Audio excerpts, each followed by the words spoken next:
Hi అండి, welcome to my channel. Sunday వస్తే చాలండి, అసలు పిల్లలకి స్కూల్ ఉండదు, ఏముండదు. ఇక ఇంట్లోనే మమ్మీ ఏమన్నా చేసి పెట్టు అని చెప్పేసి ఒక్కటే లొల్లి. ఇక పోనీతి సండే కదా, పిల్లలకి ఏమన్నా చేద్దామని చెప్పేసి, సరే ఏం చేయాలో చెప్పు అని అంటే ఫ్రెంచ్ ఫ్రైస్ కావాలి మమ్మీ అని అంటే ఓకే అని చెప్పేసి చూడండి, నేనైతే ఇప్పుడు మా పిల్లల కోసం ఫ్రెంచ్ ఫ్రైస్ అయితే చేస్తున్నాను. సో అది ఎలా చేయాలో నేను మీకు కూడా చూపిస్తాను అన్నమాట. ఓకేనా? చూడండి, ఒక 4 ఆలుగడ్డలను అయితే తీసుకున్నాను. ఇలా పల్చగా లేయర్ లాగా కట్ చేసుకొని తర్వాత వాటిని ఇలా సన్నగా పొడవుగా కోసుకోవాలన్నమాట. చూసారు కదండి, ఇలా పొడవుగా కట్ చేసుకుంటే మనకు ఫ్రెంచ్ ఫ్రైస్ ఏ విధంగా ఉంటాయో సో అలా అయితే వచ్చేస్తాయి అన్నమాట. చూడండి,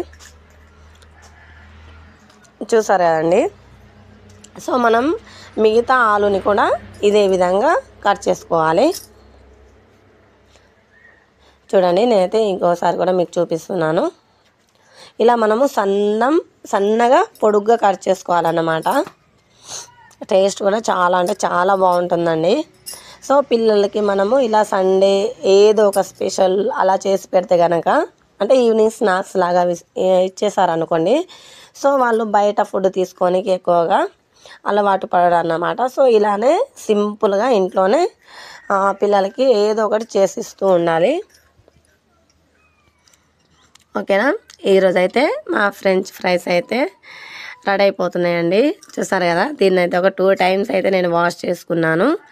తర్వాత వచ్చేసి శనగపిండి ఇంకా బియ్యపిండి 2 మిక్స్ చేసామన్నమాట. సో ఆ పిండిని అయితే ఇప్పుడు వేసేసుకున్నాను. తర్వాత వచ్చేసి కొంచెం కారం, ఉప్పు, పసుపు, కొంచెం అల్లం వెల్లుల్లి పేస్ట్.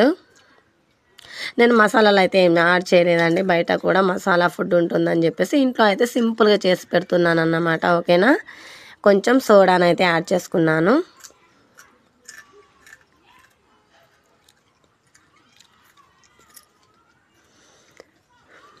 ఇప్పుడైతే దీన్ని మన ఫ్రెంచ్ ఫ్రైస్కి అంటే ఆలు ముక్కలకి పట్టేలాగా చక్కగా కొంచెం వాటర్ని యాడ్ చేసుకుంటూ కలుపుకోవాలి.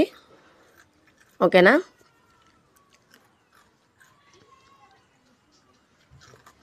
చూసారు కదండి, కొంచెం కొద్దిగా వాటర్ని అయితే యాడ్ చేసుకుంటూ కలుపుకుంటున్నాను.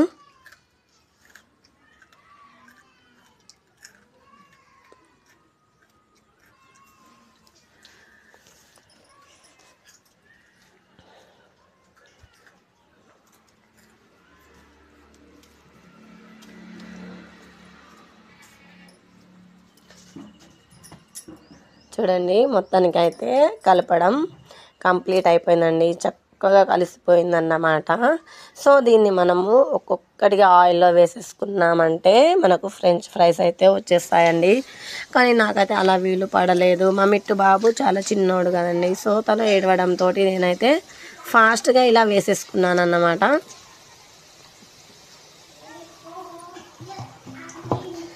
ఫ్రెంచ్ ఫ్రైస్ చేద్దామని చెప్పేసి ఫ్రెంచ్ ఫ్రైస్ పకోడీ చేయడం అయితే అయిపోయింది. చూడండి, పకోడీ లాగా వచ్చేస్తున్నాయో మరి ఎలా వస్తాయో చూడాలి, నాకు కూడా తెలియదు. సో మొత్తానికైతే బాబు ఏడవడంతో నేనైతే ఇలా ఫాస్ట్గా వేసేసుకుంటున్నాను.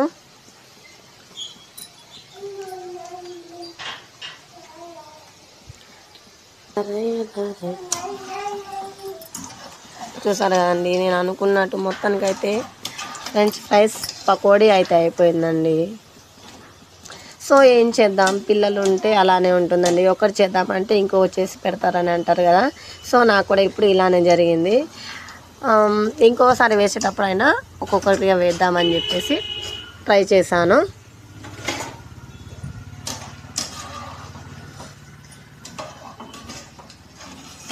చూసాను కదండి, ఇవైతే తీయడంతో మా పిల్లలకి ఇచ్చేసాను, ఏడవకండి అని చెప్పేసి. సో నెక్స్ట్ టైం అయితే ఒక్కొక్కటిగా వేద్దామని చెప్పేసి వేసాను. చూసారు కదండి, ఇవైతే సో సింగిల్గా వేసాను. సేమ్ మన ఫ్రెంచ్ ఫ్రైస్ లాగానే వచ్చేసాయి. టేస్ట్ కూడా సేమ్ అలానే ఉందండి. సో అది కూడా పకోడీ లాగా వచ్చేసింది, కానీ టేస్ట్ అయితే సేమ్ ఫ్రెంచ్ ఫ్రైస్ లాగానే వచ్చింది. ఇది చూడండి, నేనైతే ఒక్కొక్కటిగా వేసుకున్నాను అన్నమాట. సో మనకు ఫ్రెంచ్ ఫ్రైస్ లా కావాలి అంటే ఇలా ఒక్కొక్కటిగా వేసుకోవాలి. వేసుకుంటే మాత్రం సేమ్ అలానే టేస్ట్ ఇంకా చూడడానికి కూడా సేమ్ అలానే ఉంటాయండి. తప్పకుండా ట్రై చేయండి. మీకు ఎలా అనిపించిందో కామెంట్ చేయండి. ఓకేనా? చూసారు కదండి. సో దీన్ని అయితే నేను మీకు ఒకటి తీసి కూడా చూపిస్తాను. మంచి కరకరలాడుతూ టేస్ట్ అయితే అద్రిపోయిందండి. సూపర్గా ఉంది. సో నా వీడియో కనుక మీకు నచ్చినట్లయితే లైక్ చేయండి, షేర్ చేయండి, అలాగే సబ్స్క్రైబ్ చేసుకోండి. ఓకేనా? చూసారు కదండి కరకరలాడుతూ ఎంత బాగున్నాయి. వేడి వేడిగా నిజంగా సూపర్గా ఉందండి.